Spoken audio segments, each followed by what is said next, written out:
सच्चिदानंदेश्वराय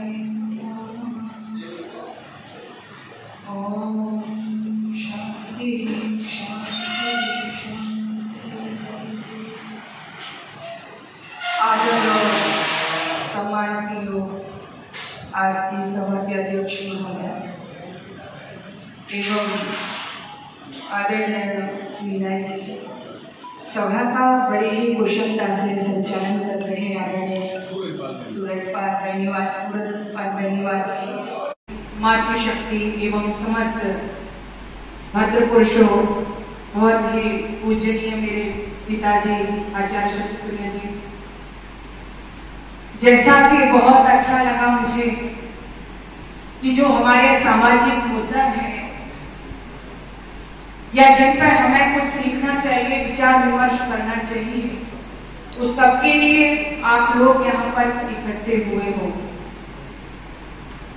जैसा कि कहा जा रहा था, विषय बहुत रखे हुए हैं। मैं आगे आपको बार बार कहा जा रहा है नारी सशक्तिकरण, और हमारे संचालक जी वेदना भी व्यक्त कर रहे थे कि माताओं के लिए कहा गया कि सब परिवार लोग आए, लेकिन माताओं की भागीदारी फिर भी बहुत कम है। तो इस पर भी हम थोड़ा सा विचार करें। मैं देखती हूँ वैसे आजकल कोई जगह नहीं रहती है, ऐसा नहीं है कि माताएं बहनें घर से निकलती न हो या जाती न हो। तो आप सभी जितने लोग यहाँ उपस्थित हैं, सबसे पहले तो जो अच्छे आयोजन जहाँ पर होते हैं, जहाँ पर कुछ हमें सीखने को मिलता है, तो ऐसे जहाँ कार्यक्रम होते हैं वहाँ अवश्य ही माताओं को ही नहीं बल्कि अपने बच्चों को भी साथ मिल करके आए। आप ऐसा करोगे तो इससे आपको बहुत बड़ा लाभ होगा,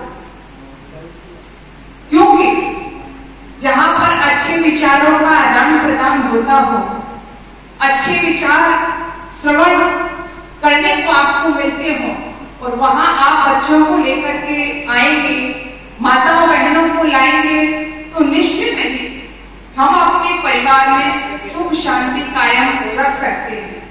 मेला होते हैं, सिनेमा हॉल होते हैं, और भी अनेक कार्यक्रम जो होते हैं, उनमें मैं देखती हूँ परिवारी जन बड़ी उत्सुकता दिखाते हैं, लेकिन जहाँ हमें कुछ सीखने को मिलता है, जहाँ हमारे जीवन उपयोगी बातें हमको मिलनी होती है, चाहे कहीं सत्संग हो या कहीं व्याख्यान हो या और भी चर्चा परिचर्चा हो, गोष्ठियां हो, तो वहां हम थोड़ा सा शिथिल पड़ जाते हैं।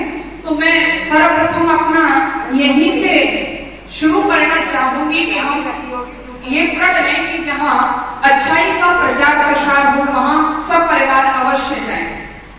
दूसरा, जैसा कहा जा रहा है कि नारी सशक्तिकरण या समाज में हम संस्कारित संतानें कैसे पैदा करें या संस्कारों से युक्त समाज कैसे हो, ये भी एक बिंदु इसमें है। तो मैं आपको थोड़ा सा परिचय कराना चाहूँ कि संस्कार जागृति मिशन हमारा एक एनजीओ है। महर्षि स्वामी दयानंद सरस्वती, जिन्होंने आज समाज की स्थापना की, उन्होंने एक संस्कार विधि दी थी कि जब तक व्यक्ति का निर्माण नहीं होगा, संस्कार उसको नहीं दिए जाएंगे, तब तक हम सभ्य समाज की कल्पना नहीं कर सकते। तो मेरा थोड़ा सा प्रयास उसी ओर था। आप सबके आशीर्वाद से मैंने संस्कारों पर रिसर्च किया, और इस समय मैं मेरठ में असिस्टेंट प्रोफेसर के पद पर कार्य कर रही हूँ। तो मैंने आप सबके आशीर्वाद से और जो कुछ भी मैंने अध्ययन किया, सीखा, तो मेरे दिल में ये वेदना थी कि हम समाज में बच्चों को संस्कार युक्त बनाएं, इस समाज को संस्कार में बनाएं। तो वो कैसे हो? तो कई बार मैंने नजदीक से देखा कि छोटे छोटे बच्चे, जब मैं उनको देखती थी तो उनके मुंह से मैंने कई बार गंदी गंदी गालियां सुनी, गंदे गंदे वाक्य सुने, गंदे गंदे गाने सुने। जब मैंने उनसे पूछा कहाँ से सीखा, तो उन्होंने बताया कि हमारे घर पर बजता है या मोबाइल में बजता है या शादी विवाह में जाते हैं वहां पर बजता है। तो मुझे लगा कि इसके स्थान पर बच्चा दूसरी बात भी सीख सकता था। वो कोई संस्कृत का श्लोक भी सीख सकता था, कोई और भी अच्छी बात सीख सकता था, लेकिन ऐसा नहीं। ऐसा क्यों नहीं?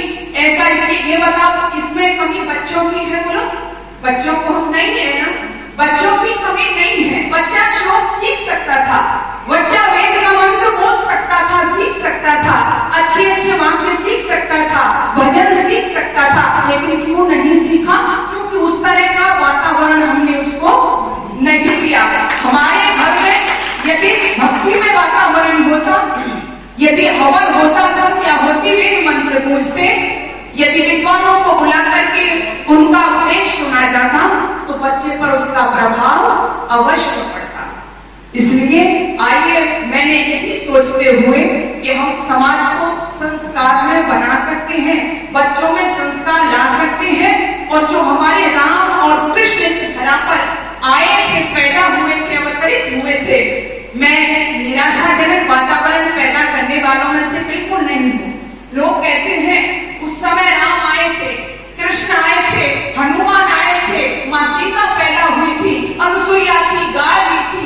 आज ऐसा बोलो, आज ऐसा हो सकता है? नहीं हो सकता। बड़े मायूस होकर के निराश मन से कहते हैं, लेकिन मैं तो कहती हूँ आज संख्या में चाहे यहाँ कम है, लेकिन ध्यान देना, मैं कहा करती हूँ कि मेरे राम और श्याम कहीं खो नहीं गए, हनुमान कहीं खो नहीं गए हैं। विदुषी, अनसुईया, सीता, सावित्री, अपाला, घोषा जैसी देवियां, रानी लक्ष्मीबाई जैसी वीरांगना बेटियां कहीं खो नहीं गई हैं। वे इन्हीं माटी के पवित्र कणों में छिपे हुए हैं, छिपी हुई हैं। हाँ, शब्द मैं एक ही रखती हूँ कि राम लाना चाहते हो इस धरा पर, तो माँ कौशल्या तुमको देवियों पहले बनना पड़ेगा। यदि आप हनुमान पैदा करना चाहती हो, तो माँ अंजना पहले बनना पड़ेगा। आपसे ऐसा इसलिए कह रही हूँ क्योंकि माँ का स्थान, हमारे शास्त्रों में क्या कहा? माँ का स्थान प्रथम होता है, सबसे पहला होता है, उसके बाद पिता का नंबर आता है। और जिस संतान को माता, पिता और तीसरा गुरु, आचार्य, तीनों गुरु उत्तम मिल जाते हैं, वो संतान अपना, अपने परिवार का, अपने देश का नाम पूरी दुनिया के सामने रोशन करने वाला हो जाता है। इसलिए आप अपने आप को देखिए, और जब अपने आप को आप देखेंगे तो अवश्य ही हम वो वातावरण तैयार करेंगे कि हमारे घरों से फिर से विदुषी, विद्वान बेटे और बेटियां पैदा हो, किसी से डरने वाली न हो, बुराइयों के खिलाफ लड़ने वाली हो। ऐसा हम समाज में दे सकते हैं, लेकिन चूक हमसे ही हुई है। आज चूक कैसे हो गई? मैं कुछ पंक्तियां इशारा करती हूँ आपसे, हमारी स्थिति क्या हो गई? आप थोड़ी सा अपना मन बनाइए, सोचिए क्या हो गई है समाज की स्थिति। अरे राम और कृष्ण जी के देश में तो रहते हैं, राम और कृष्ण जी के देश में तो रहते हैं, किंतु हम प्रीत की ही रीत भूल बैठे हैं। जिन्हें अपना के हम बने थे जगत गुरु, ऐसे पद छंद और गीत भूल बैठे हैं।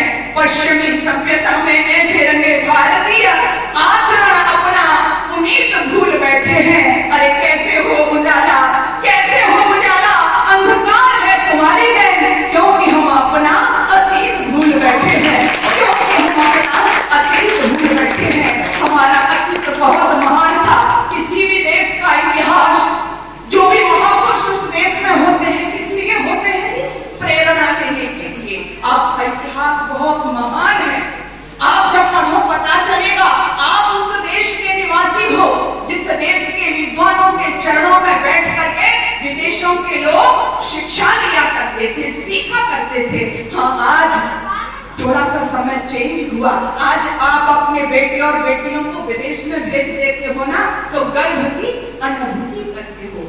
पिताजी कई बार पड़ोसी से कहते हैं, मिलने वाले से कहते हैं, बेटा विदेश में है, चाहे वह चपरासी का काम कर रहा हो, बुरा मत मान।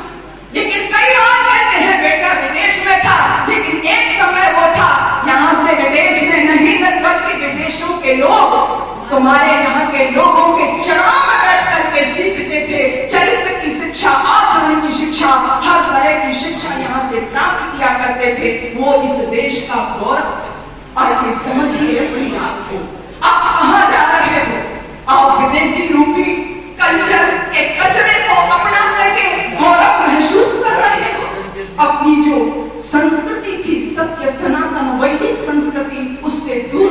जा रहे हो।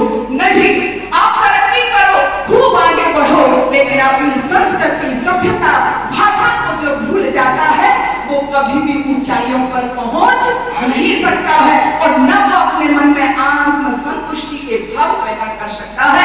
इसलिए आइए, आज बहुत अच्छा वातावरण बना हुआ है। हम ये यहाँ से जितने भी लोग हैं, चाहे संख्या में, ये प्रतिज्ञा करके जाएंगे कि अवश्य ही हम अपने घरों पर ध्यान देंगे। मेरा जो मेन फोकस होता है यही होता है, सबसे पहले हम समाज में पीछे देखें, हम अपने घरों की ओर देखें। हम अपने घरों में हम अपने बच्चों का ही बस सही तरह से निर्माण कर पाए तो समाज तो इन बच्चों से बनेगा। आज समाज में हो के गया है कि हमारे छोटे छोटे बच्चे जिनका सिंचन, मैं तो कहा करती हूँ कि ये बच्चे तुलसी के पौधे की तरह हैं।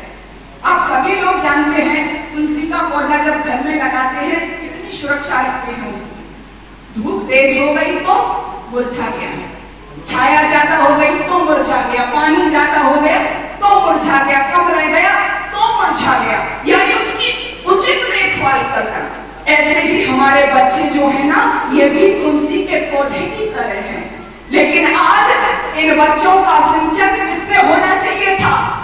जैसे तुलसी के पौधे का सिंचन गंगा जल से किया जाता है, उसी तरह से इन बच्चों का सिंचन भी संस्कारों से किया जाना चाहिए था। लेकिन संस्कारों को छोड़ करके हम वासना युक्त वातावरण दे करके वासना रूपी शराब के द्वारा इन नौनिहालों का सिंचन कर रहे हैं। और वही बच्चे ध्यान देना, आप जिनका सिंचन हमने वासना रूपी शराबों से किया है, वही बच्चे घर से बाहर निकलते हैं। आप उनको भेजती हो कहाँ? पढ़ने के लिए। लेकिन बुरा मत मानना, वो बच्चे सबकी बात नहीं है, लेकिन जो वातावरण बना हुआ है, जो समाज में आप देख रहे हैं, जो अखबार में आप पढ़ते हैं, वही बच्चे विद्यालय में जाकर के कहाँ जाते हैं? चौराहे पर खड़े हो जाते हैं, बीड़ी पीते हैं, सिगरेट पीते हैं, शराब पीते हैं और अपनी बहन बेटियों पर गंदी गंदी पत्तियां फंसते हैं। ये कौन होते हैं लोग? जरा विचार करो। किसी विद्यालय में पढ़ाया जाता है ये चीज? नहीं पढ़ाया जाता। लेकिन उसके बावजूद भी ये दुर्योधन, ये कंस चौराहों पर मिल जाते हैं। कोई दिन बाकी नहीं जाता, बहनों के साथ गलत घटनाएं नहीं हो जाती, समाज में अशांति भंग होती, जेल काटी जाती है, हत्याएं की जाती हैं। कौन है ये लोग? ये वही लोग हैं माताओं, बहनों, भाइयों, जिनको हमने बनाने में चूक कर दी है। हम इनको संस्कार नहीं दे पाए हैं, हम विधिवत निर्माण नहीं कर पाए हैं। यही लोग समाज की व्यवस्था को भंग करते हैं, अव्यवस्थित करते हैं। तो इसलिए आओ, मैं तो आपसे यही कहना चाहूंगी, जब देश हमारा महान था कि लगाना पड़ रहा है हमको, महान था, लेकिन मैं कहती हूँ था ही नहीं, आज भी है और हो सकता है जो कमियां हैं हम और आपके माध्यम से आ गई हैं, उसको हम फिर से वही ले जा सकते हैं। इस देश को जहां था विश्व गुरु के पद पर आसीन था, जिस हिमालय की चोटी पर खड़े होकर के मनु महाराज ने घोषणा की थी, एक देश प्रसूतस्य सकाशादग्र जन्मनः स्वं स्वं चरित्रेण शिक्षेण पृथिव्या सर्वमानव। आज फिर से ऐसा हो सकता है। हर व्यक्ति अपनी जिम्मेदारी को समझे। सबसे पहले माँ का नाम आता है, माँ अपनी जिम्मेदारी को समझे। दूसरा पिता का आता है, पिता शब्द पारक्षर धातु से बनता है। तो आप ये सब तो जानते हो कि पिता अपनी संतान की रक्षा करता है। किससे करता है? उसको अच्छा मकान देता है, उसको अच्छे अच्छे कपड़े देता है, अच्छे विद्यालय में पढ़ाता है। लेकिन साथ ही साथ पिता वही है जो अपनी संतान की बुराई से भी बोलो रक्षा करता है। केवल यही चीज नहीं है कि अच्छी कोठी देगी, कार देगी, है ना, अच्छे वस्त्र देगी, ये सब अनिवार्य नहीं है। बल्कि मैं तो कहती हूँ लोगों, आप उसको अच्छी कोठी देना या मत देना, अच्छे वस्त्र बनवाना या मत बनवाना, अच्छी कार देना या मत देना, बल्कि उसको संस्कार दे देना। अच्छे संस्कार आप दे दोगे तो वो बहुत सारी कारें खरीद लेगा, लेकिन संस्कार उसको नहीं दिए तो वो फिर गली गली चौराहों पर पिटेगा, आपका नाम धूमिल करेगा, समाज का नाम धूमिल करेगा, समाज में अव्यवस्था फैलाएगा। को समझे। और ये बात मैं ही नहीं कह रही, बल्कि थोड़ा सा आपको उधर ले चलती हूँ। रामायण में लोग विश्वास करते हैं, रामायण को पढ़ते हैं। मैं थोड़ा सा दो बिंदु आपके समक्ष रखना चाहूंगी। जिस समय राम वनवास में हैं और राम और लक्ष्मण दोनों घूम रहे हैं, वार्तालाप कर रहे हैं, तो उस समय राम को वैसे यकीन था, लेकिन देखो हमारे महापुरुषों का चरित्र कितना ऊंचा था। दोनों भाई आपस में वार्तालाप कर रहे हैं, तो राम लक्ष्मण से पूछते हैं, क्या पूछते हैं कि लक्ष्मण एक बात बताओ। लक्ष्मण ने कहा पूछो भैया, कौन सी बात पूछना चाहते हो। तो राम कहते हैं लक्ष्मण से, लक्ष्मण फलम दृष्ट्वा पुष्पम दृष्ट्वा, ध्यान देना, फलम दृष्ट्वा पुष्पम दृष्ट्वा दृष्ट्वा योषित यौवनः त्रीण रत्नानि दृष्ट्वा कस्य नो चलते मनः। यानी इसका अर्थ क्या है। राम पूछते हैं पुष्पम दृष्ट्वा, खिले हुए पुष्प को देखकर, फलम दृष्ट्वा, पके हुए फल को देखकर, योषित यौवनः, यौवन से परिपूर्ण युवती को देख करके, इन तीनों रत्नों को देख करके ऐसा कौन सा व्यक्ति है, कस्य नो चलते मनः, जिसका मन चलायमान नहीं होता। ध्यान देना, तुम्हारा आदर्श क्या था। जब ये कहा राम ने लक्ष्मण से, तो राम क्या कहते हैं, पिता यस्य शुचिर भूतो, पिता यस्य शुचिर भूतो, माता यस्य पतिव्रता, ताभ्याम सुन उत्पन्न तस्य नो चलते मनः। क्या कहा, जिसका पिता धार्मिक है और जिसकी माता पतिव्रता है, ऐसे माता और पिता से उत्पन्न संतान का मन कभी भी इन चीजों को देख करके चलायमान नहीं होता। इसलिए मैं दावे के साथ कह सकती हूँ आपसे, यदि आपने अपने आप को बना लिया तो हम समाज में अपनी संतानों का भी निर्माण करके दे सकते हैं, योग्य संतान दे सकते हैं। जो राम राज्य की कल्पना लोग करते हैं वही आज फिर से आ सकता है। हाँ, बस थोड़ी सी सावधानी की जरूरत है, हमें अपने आप को टटोलने की जरूरत है। हम कहाँ आकर के खड़े हो गए हैं। आज भोग का वातावरण तैयार हो गया है। इस सब में हमारे सामने बड़ी चुनौतियां हैं। बच्चों को अभी 2 दिन पहले की ही घटना है, एक 8 साल की बेटी और मोबाइल में किस तरह से एक व्यक्ति के चंगुल में फंस गई। 8वीं में पढ़ने वाली बच्ची, 13 साल की बच्ची थी, अभी वो मासूम ही है। तो आप जब इसको देखोगे आपको बहुत ज्यादा ये घटनाएं प्रभावित नहीं करती। क्यों? क्योंकि अब हमारा कंधा बन चुका है। क्यों? क्योंकि ऐसी घटनाएं रोजाना हम सुनते देखते रहते हैं। लेकिन जरा विचार करना, आपकी बेटी होती इस जगह तो क्या होता। और हो रहा है समाज में। 13 साल की बेटी, मासूम बेटी, माता पिता पढ़ा रहे हैं, लिखा रहे हैं। ये बात मैं इसलिए कह रही हूँ, बेटी बचाओ बेटी पढ़ाओ का नारा दिया जाता है और आज लोग उस ओर बढ़ भी रहे हैं। लेकिन मैं एक बात और कहूँ आपसे, मैं बहुत छोटी थी, मैं मात्र 10 वर्ष की थी, तब से आपके आशीर्वाद से समाज में जो मुझसे हो रहा है कार्य कर रही हूँ। तो मैं जिस समय छोटी थी तो कई बार जैसे इतनी मुझे जानकारी नहीं थी, लेकिन कहा जाता था, माता वगैरह हमारी बताती थी कि उसके पास 2 बेटियां हैं और तीसरी बेटी होने वाली है, तो उसको मरवा देते हैं। तो मैं अपनी माँ से पूछा करती हूँ कि ये मरवा कैसे देते हैं, तो कई बार माँ टाल देती थी। लेकिन जब हम बार बार पूछते थे तो माँ ने कहा, बेटी उसको पैदा नहीं करते हैं, ऐसा डॉक्टर के पास जाते हैं तो कुछ इस तरह से उन्हें मेडिसिन दे देते हैं। तो मैं कहती थी ऐसा क्यों होता है। तो माता जी कहती इसलिए 2 बेटी है उसके पास में तो वो नहीं चाहता। तो मैं कई बार लगती ऐसे लोगों से मैं पूछती, घर में दादी थी, दादी जी आप ऐसा क्यों कर रही हैं। तो दादी कहती, बेटी पहले से हमारे पास 2 बेटियां हैं, अब तीसरी भी बेटी है तो इसका हम क्या करेंगे। और दूसरा, कई बार चाहे एक ही बेटी, कहती बेटी का क्या करना, बड़ी होती है पढ़ाओ लिखाओ, फिर शादी में खर्च करो, उसके बाद कुछ ऊंच नीच और हो जाती है तो फिर और समाज में मुंह दिखाने के लायक नहीं होती। उस समय मैं आपसे सच कह रही हूँ, मुझे कई बार लगा था कि ऐसा बेटियों के लिए क्यों कहा जाता है। समाज में ऊंच नीच करने वाले बेटा लोग भी तो होते हैं, लेकिन ऐसा क्यों, ये बेटियां ही ऊंच नीच करने वाली क्यों होती हैं।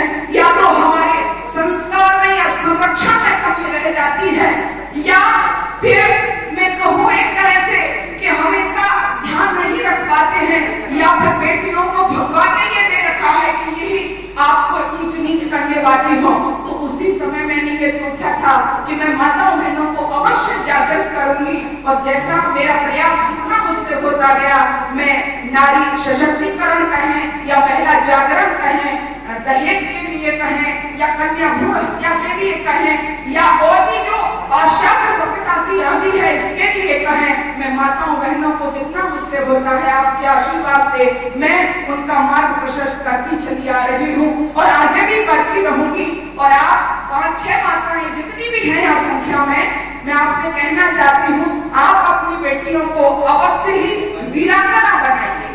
छुई मुई का पौधा नहीं है, ठीक है, आप जैसा वातावरण है आप उनको शिक्षित कर रही हैं, करिए, लेकिन अपनी वैदिक संस्कृति से उनको जोड़ करके रखिए, उनको सिखाइए कि आपकी मर्यादाएं क्या है, आपका पहनावा क्या होना चाहिए, आपका रहन सहन क्या होना चाहिए, आपका बात करने का तरीका क्या होना चाहिए। लोग कहते हैं महिलाओं को समान अधिकार दो, नहीं, मैं कभी भी इसके पक्ष में नहीं रही हूँ। आज राजनीतिक पार्टियां भी महिलाओं को समान अधिकार दे रही है, नहीं, नारी को समान अधिकार देने की जरूरत नहीं है। जरा विचार करो, जिस देश के अंदर भगवान ने इस दुनिया के अंदर अपने बाद मातृशक्ति को दूसरा स्थान दिया हो, पुरुष को पैदा करने वाली जो माँ हो, नारी हो, मातृशक्ति हो, उसको समान अधिकार बोलो, कौन दे सकता है? उस नारी को समान अधिकार की जरूरत नहीं है, वो पुरुष से कभी भी कंपटीशन नहीं कर सकती। अरे वो तो उसकी जन्मदात्री है, जन्म देने वाली है, फिर उसके बराबर कैसे हो गई? लोग कहते हैं, किसी ने कहा नारी पैरों की टूटी होती है, किसी ने कहा सर की पगड़ी होती है। नहीं, नारी तो माँ होती है और माँ का किसी के साथ कोई कंपटीशन नहीं होता। माँ जब माँ होती है तो पूरी दुनिया की माँ होती है, और माँ शब्द को व्यक्त करने के लिए मेरे पास कोई शब्द नहीं रहता है। बस मैं तो एक बात कहती हूँ, माँ तो आप थोड़ा सा अनुभव करना, माँ तो गूंगे का खाया गुड़ जैसा है, जिसको अनुभूत तो किया जा सकता है परंतु व्यक्त नहीं किया जा सकता। तो ऐसी नारी माँ के रूप में, बहन के रूप में, बहन अपने भाई से कंपटीशन करेगी? बोलो, बताओ, माँ अपने बेटों से कंपटीशन करेगी? बहन अपने भाई से करेगी? नहीं करेगी। तो बस मैं 4 लाइनें कहती हूँ, इस नारी का जीवन तो बलिदान से युक्त होता है। सशक्तिकरण का मतलब होता है अपने आप को सक्षम बनाइए। आप छुई हुई वाली नहीं है, झांसी की रानी का इतिहास पढ़ो, आजकल खेलों में देखो महिलाओं ने कमाल मचा रखा है, ये उनकी प्रतिभा है, प्रतिभा का विकास होना चाहिए, लेकिन बराबरी का अधिकार नहीं है। नारी का क्या है? अरे पुत्री बनी तो पितृ कुल की कीर्ति चाहती रही। देखिए इसका बलिदान क्या है। पुत्री बनी तो पितृ कुल की कीर्ति चाहती रही, भगिनी बनी तो भाई की चिरायु मांगती रही, भगिनी बनी तो भाई की चिरायु मांगती रही, पत्नी बनी तो मांग में सिंदूर इसने भर लिया, पत्नी बनी तो मांग में सिंदूर इसने भर लिया, पति की उज्जवल कामना के लिए जीवन को यज्ञ सा बना दिया। माँ बनी तो संतति की आपदा सारी भरी, माँ बनी तो संतति की आपदा सारी भरी, कौन त्यागशीलता की कर सके बराबरी, अपनी खुशी मिली है सदा, अपनी खुशी मिली है सदा, परिजनों के मोह में पलता रहा भविष्य है सदा से इनकी गोद में, पलता रहा भविष्य है सदा से इनकी गोद में। आइए मैं अपने आप को समेटती हुई, अपने वक्तव्य को समेटती हुई आपसे यही कहना चाहती हूँ, मेरी माताओं बहनों, आइए खूब तरक्की करो, खूब आगे बढ़ो, अपनी बेटियों को आगे बढ़ाओ, लेकिन हाँ उनको मर्यादा में रहना सिखाइए, उनको अपनी वैदिक संस्कृति क्या है ये सिखाइए, उनको उनकी आदर्श क्या थी ये सिखाइए। माता सीता, अनसुईया, आला घोषा की गायकी, हम उस परंपरा के संवाहक बने तो अवश्य ही बेटियां समाज में नीचा दिखाने वाली नहीं, बल्कि आपको गर्व की अनुभूति कराने वाली होंगी कि ये हमारी बेटियां हैं जिसको हमने तैयार किया है। कभी हमारी भी रह जाती है कि हम उनको उचित वातावरण नहीं दे पाते हैं, संस्कार नहीं दे पाते हैं, इसलिए चाहे बेटे हो चाहे बेटियां हो, वो हमारा शरीर नीचा करते हैं। तो सबसे पहले हम स्वयं जागरूक बने, जागृत हों और अपने संस्कारों को समझें, अपनी संस्कृति को समझें और फिर उसी के अनुसार अपने बच्चों का निर्माण करें। तो माता पिता और तीसरा नंबर आता है गुरु का, आचार्य का, वो भी अपनी भूमिका समाज में सही तरह से अदा करें तो संतान अच्छी बनेगी, समाज का निर्माण होगा। आज माँ की भूमिका भी खराब हो गई, पिता की भी खराब हो गई, फिर बेचारे आचार्य का नंबर आता है, आचार्य कहाँ रहा? आज तो मास्टर जी हो गए हैं, टीचर, मास्टर। पहले क्या थे? आचार्य। क्या बोलते थे? आचार्य। संस्कृत का एक ग्रंथ है निरुक्त। निरुक्त में महर्षि व्यास आचार्य शब्द का निर्वचन करते हैं। मैं थोड़ा सा आपको बताऊं आचार्य का निर्वचन मतलब कहते कितने हैं, किसके हैं? तो वो कहते हैं आचार्य अस्मात्, यानी आचार्य कौन होता है? तो फिर इसका समाधान करते हुए कहते हैं आचार्य आचारं ग्राह्यति आचरोति अर्थान बुद्धि इति वा, यानी आचार्य वो होता है जो अपने शिष्यों को आचरण की शिक्षा देता है। लेकिन आज मास्टर और टीचर का बस यही है कि विद्यालय जाए न जाए, महीने पर वेतन मिल जाए, बच्चों को पढ़ाने लिखाने से ज्यादा मतलब नहीं है। पहले हर कोई अपनी जिम्मेदारी को समझता था और हमारे यहाँ आचार्य जब विदा होते थे, जब उनका समावर्तन संस्कार होता था तो कहते थे हे शिष्यों, हे ब्रह्मचारियों, याद स्माकं सुचरितानि त्वयोपास्यात् नोइतराणि। हो सकता है तुम हमारे साथ बहुत समय से रहे हो, हमारे जीवन में हो सकता है तुमने कुछ कमियां भी देखी होंगी, लेकिन उन कमियों का अनुसरण तो मत करना। जो हमारी अच्छाई है उन्हीं को आप आगे बढ़ाना और पूर्णता के साथ बच्चों को आचरण की शिक्षा देते थे। तो तीनों गुरु जिस बच्चे को अच्छे दिखाते थे, माता पिता और आचार्य, तो वही बच्चे राम के रूप में, कृष्ण के रूप में, हनुमान के रूप में, शिवा के रूप में, जीजाबाई के रूप में, सीता के रूप में समाज को मिला करते थे।